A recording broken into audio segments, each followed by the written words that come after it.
What the city is talking about. This is Montreal Now on News Talk Radio, CJAD 800.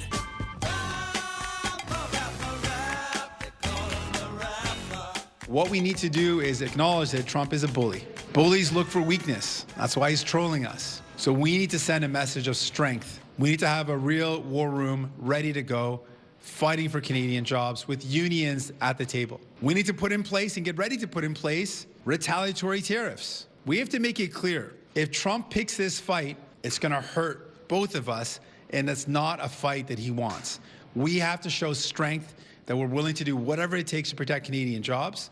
There you go, Canadian Prime Minister Jagmeet Singh. Oh, wait, no, he's not the Prime Minister. James Mennie at the Montreal Gazette. Jim, what's he going on about here? Well, he's going on. He's basically, proving what you and I have been talking about ever since this infamous decision to go down to Mar-a-Lago on the part of Justin Trudeau, which is you have, rightly or wrongly, you have made it seem as if you were at Trump's beck and call. You have made it seem you had to go down there to bend the knee, kiss the ring. Gee, I hope he doesn't do anything bad to us. When in fact, the word bully, Jagmeet Singh hardly invented the word bully for Donald Trump. Everyone knows that he is a bully. Everyone knows he's a coward. And the best way to deal with bullies is to push back. That said, and here's the irony now, as Canada prepares to deal with the latest ransom note from the increasingly unbalanced President-elect Trump, this is not a time to be saying things like that. Whether you like it or not, Justin Trudeau is your point man on this. Whether you like it or not, he speaks for this country. So when you turn around and say, this is a guy who asks how high when Trump jumps, believe me, this is Trump is going to suck this up and love it. And I wouldn't even be surprised when word gets back to him about what Singh said in this clip. We're going to see more embroidering on this. Can Trudeau pull it out of the fire? I think he can. But as I say, it's unfortunate that, Singh's content is right. His timing is absolutely wrong. And we can but hope that Trudeau, Singh, even that nice Pierre Poilievre, the provincial premiers, get their acts together for, show a united front. Because frankly, Aaron, here I am, I'm going after Singh. Francois will go freaking out every time someone shoves a mic and says, how much is it going to be? We want to avoid this. You've got to show what we're going to do. You don't know what Donald Trump wants, Monsieur Legault. You have no idea what he wants. You have no idea what will satisfy Donald Trump. So maybe you should just shut up, talk to the people, go into a huddle with the people on your team, show that united front, as distasteful as it may be for the father of the Nation Québécoise to do so. But listen, without those other 9 premiers and the strength of Canada behind you, believe me, you are a backwater operation that Donald Trump would bulldoze in a second if the nation actually existed outside of your imagination. So, yeah, I think everyone has just got to take a deep breath, understand that whether you like it or not, for the time being, you're on the same team. You've got to pull it together. I hate using sports analogies, Aaron, but there you go. I have no choice because that's where we are. But above and beyond everything else, do not dare show a sign of division or weakness before Donald J. Trump. By the way, a little more Jagmeet Singh. I don't know if you've heard this one, Jim. This is kind of interesting. So going on today, listen to this. To be really blunt, I've seen a lot of older white men fail upwards again and again. And that is just going to continue unless we actually try to change things. A lot of, older white men fail upwardly from a non-white man who has, I think some might say, failed upwardly. Well, what do you make of that?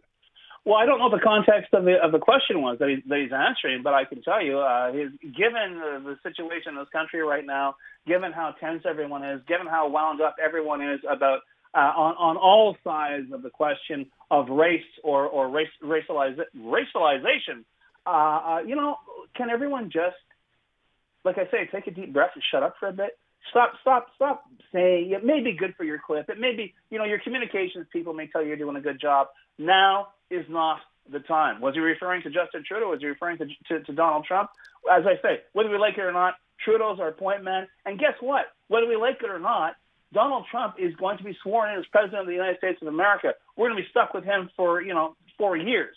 So stop grandstanding. stop playing to an audience, an ever-dwindling audience in Canada that may be following you on social media or half listening to your clips on regular newscasts. The future of this country, the economic future of this country, is certainly at stake.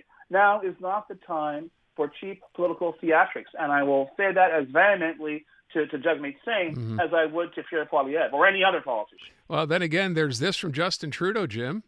Just a few weeks ago, the United States voted for a second time to not elect its first woman president. Everywhere, women's rights and women's progress is under attack, overtly and subtly. But I want you to know that I am, and always will be, a proud feminist.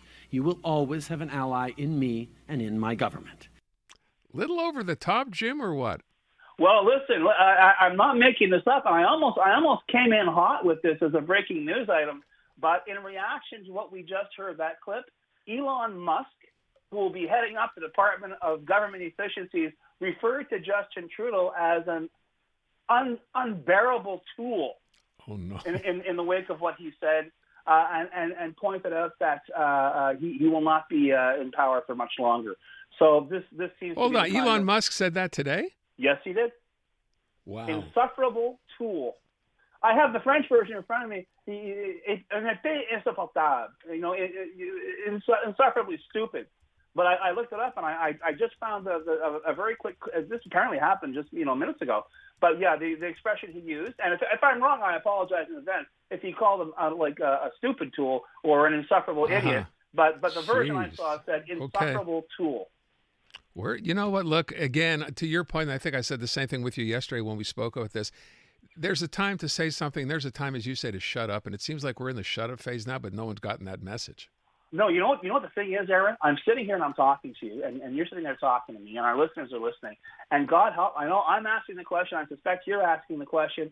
And our listeners are probably echoing that. At this point in time, we're all going, what the hell planet are we on?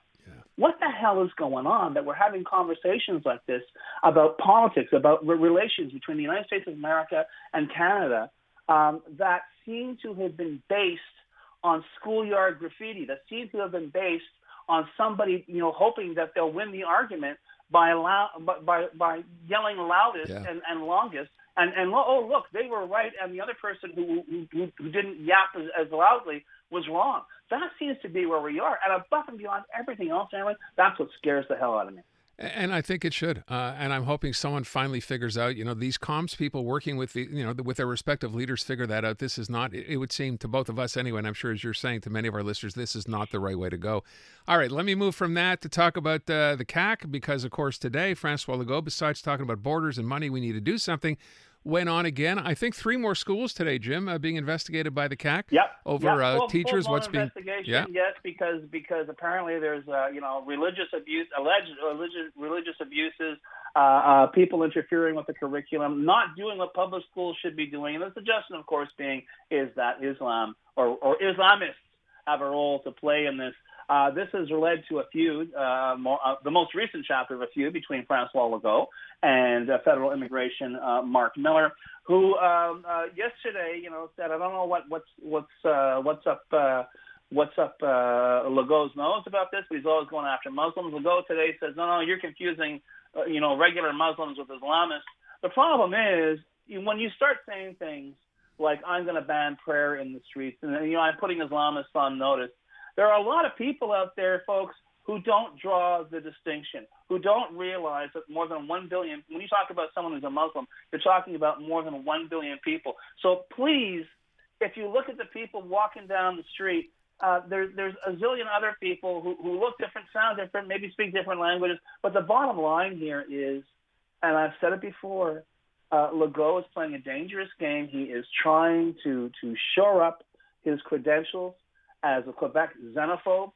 He is trying to shore up his credentials as the person who will protect the poor, vulnerable Quebecers from the hordes of foreigners and immigrants who are about to swamp them and erase their culture and their language and their very existence.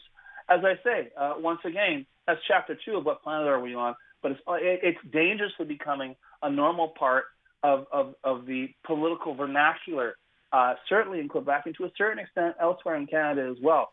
Another reason to be very, very concerned. And the real problem is, I think, and here's the difference, Aaron. I think back in the day, there'd be somebody from some party, some man or woman who turn around and look at a mic and say, my colleagues are playing a very dangerous game here, and essentially say what we've been saying for the past 6 or 7 minutes, but it's not happening. And the normalization of this, and I've mentioned in Quebec, and it's not over the top. Quebec, we have normalized, legalized discrimination. We have legalized, ripping up the Charter of Rights and Freedoms, in the hope of so-called social peace. But the fact is, this dangerous game keeps getting more and more risky. It keeps, and let's be really careful here. And I've said it, you said it, a lot of our commentators have said it. The real issue, all Quebecers are not sitting down worrying about Islamists. They're worried about the economy. But my God, if politicians keep booting the economy the way they have for the past year and a half, that frustration will spill in over to this, this imaginary threat, this created threat by politicians who want to appear to be populist and appear to be protectors. And that, once again, is another dangerous situation that we shouldn't be in, but we're heading towards whether we like it or not. Jim, switch topics completely. I started off by asking this question today. I saw this story, and I thought to myself I should do this because I'm one of those people who has done this. Are you familiar with those Chinese sites, those shopping sites? One is called Shine, the other is called Temu. Have you heard of them? I'm familiar with them, but I wouldn't touch them with a barge pole. Thank you for saying that, because my question today is there are some Quebec merchants calling on the federal government to take action against them because stuff on there is so cheap that it's killing the industry, what's left of the textile industry on this country. So they look to France, where if you buy something from one of these sites in France, these are Chinese-based sites, you pay a €5 fee to be able to buy, and then they're going to move it up to €10 by the time 2030 gets here, and they use the money from it to subsidize the industries in that country. Do you think that's a good idea or a bad idea? Perfect sense. Perfectly just. And let's face it, in many cases, what we're seeing here is a lost leader. What we're seeing here are a lot of manufacturers in China who are able to flood the market with cheap goods. And once that's become normal, as it has in so many cases, especially in this country, similarly the price will slowly but surely start to go up or whatever. No, I think it's an excellent idea. And if people say that's interfering with free trade, too bad, because this is really, let's face it, when you talk about China, you're not talking about a nation, you're talking about a government, you're talking about the Communist Party of China, which essentially controls everything. Please don't tell me that this is all about capitalism, flexing its muscles. When you're getting flooded with cheap goods from a potentially negative, hostile foreign power, it's not happening for nothing. All right, we leave it at that. Jim, thank you. Appreciate it. Adama.